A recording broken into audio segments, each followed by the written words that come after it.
Hi, I'm Dr. Lisa Thompson of drlisaandthompson.com, and in today's video, we're going to break down the 5 habits of the rich and influential. Now, the real cool thing about these habits is that they are habits you can adopt right now to achieve any level of success you want in your life, especially if you are running a home business. Now, here are the habits. We're going to give you the overview, then we're going to break them down in detail. The first is they set goals. Second, they read like crazy. Third, they have a morning ritual. Fourth, they associate with those who they wish to emulate. And 5, they say no. Okay, so let's go through each of these in more detail. The first is they set goals. Okay, so they are always setting goals of where they want to be, even if they've hit the top levels of success.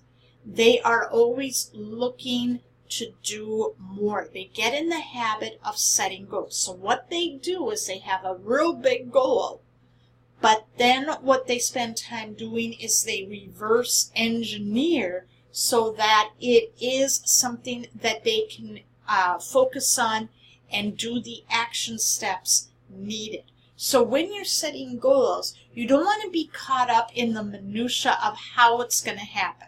Okay, what they focus on first is the why. Who do they want to become?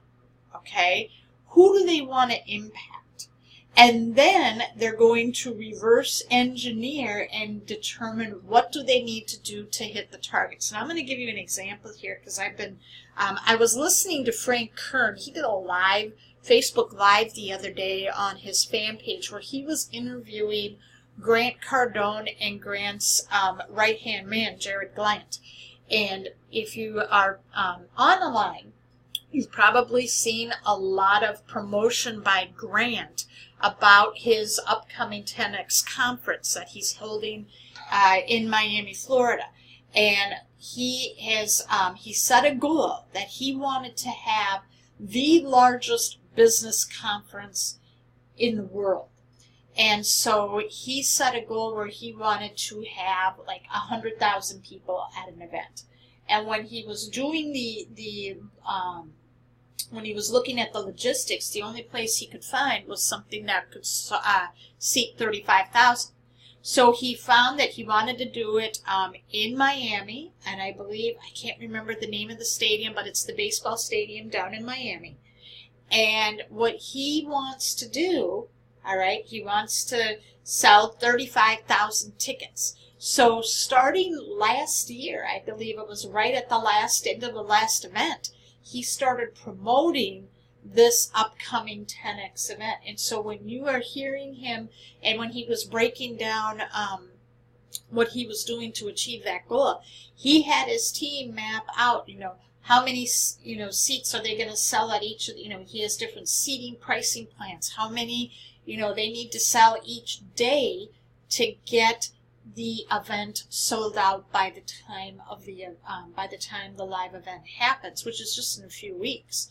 So it's very interesting when you hear the thought process of what Grant did to get this event coming into play. Now this guy's worth hundreds of millions of dollars.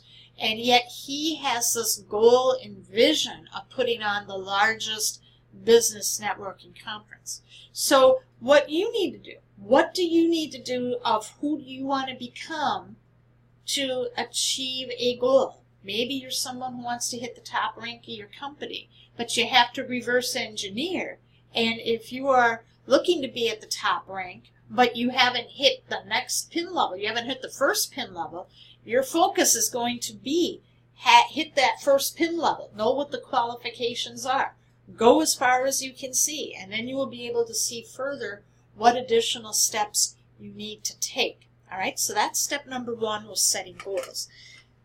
Habit number 2, read like crazy. The leaders are always readers. They always spend time reading, and they're not reading magazines, newspapers.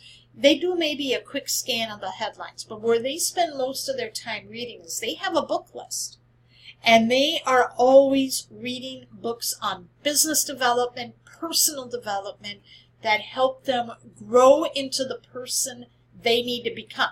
So when they look at their first habit, when they have a goal or target, they're looking at, where am I still weak that I need to grow? And that's where they take the books. They figure out, what books do I need to read? What training, what coaching, what mentorship, what mastermind groups do I need to be a part of?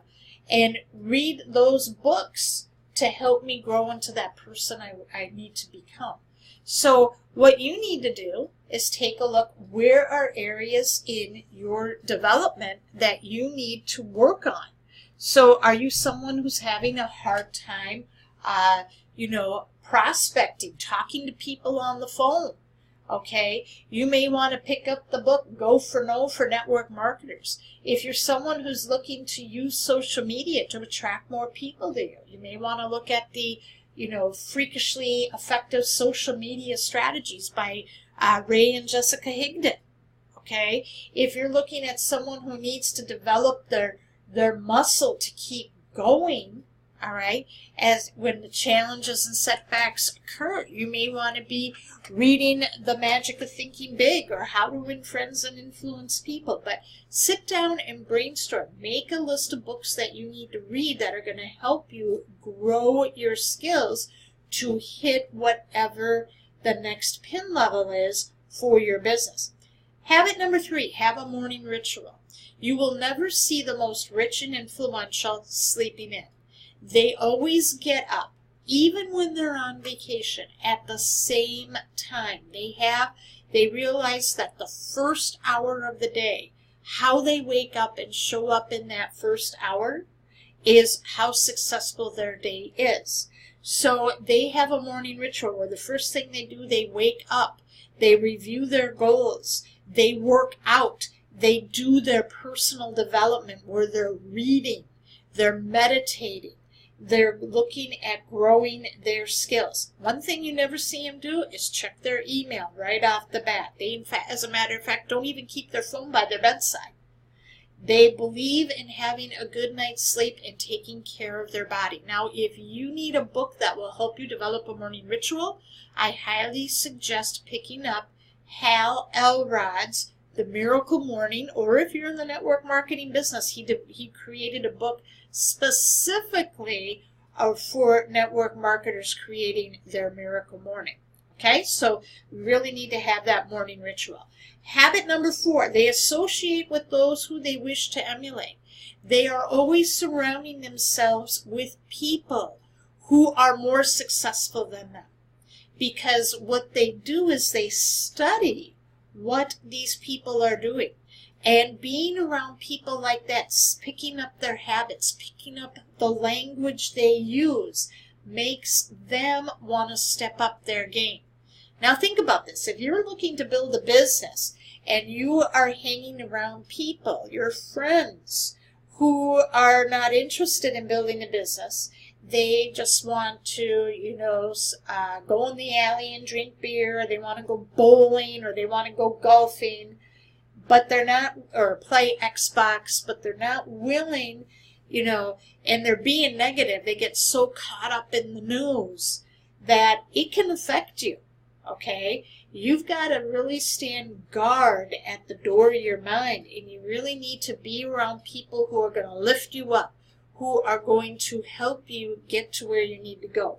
Have you ever been at a lunch at work or at a happy hour with your coworkers, and all of a sudden the talk turns to gossip or something negative that's going on, and you can feed into that energy, but then after you get home, you feel really kind of icky. You don't feel real good about yourself.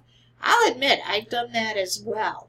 And I will tell you that when I started hanging around at live events with some of the most successful and influential people in the home business space, when they are out at a bar over drinks, or they are at lunch, you never ever hear them complain. They are always focusing on solutions, moving forward, how to help others, how to serve others.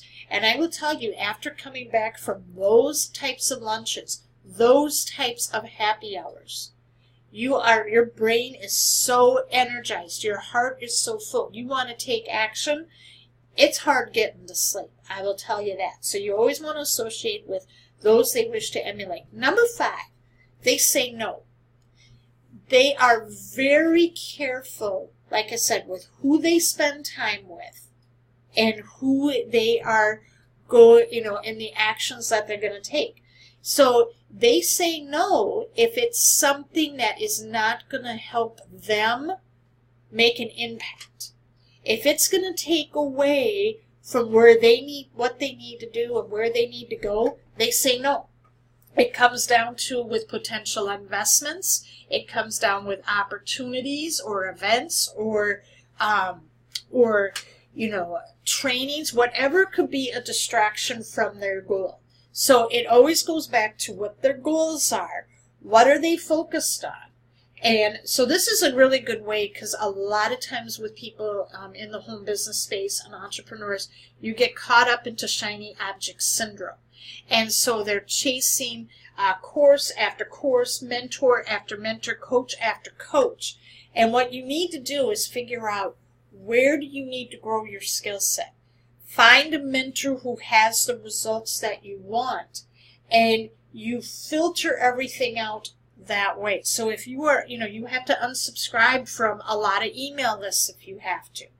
And you focus on those people who have what you want. And so when you're looking at courses, you're looking at events, you're looking at maybe coaching or mentorship, you have to be looking at where you're going to invest your money, where it's going to help you get the result that you want. So that's what that 5th habit is, with saying no. So I hope you got value from this today. If you did, leave a comment and share.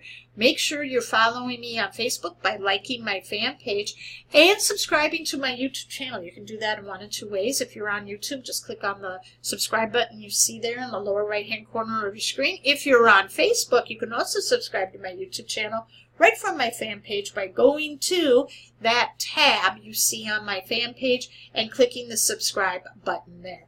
Thanks for watching, and I will see you in the next video.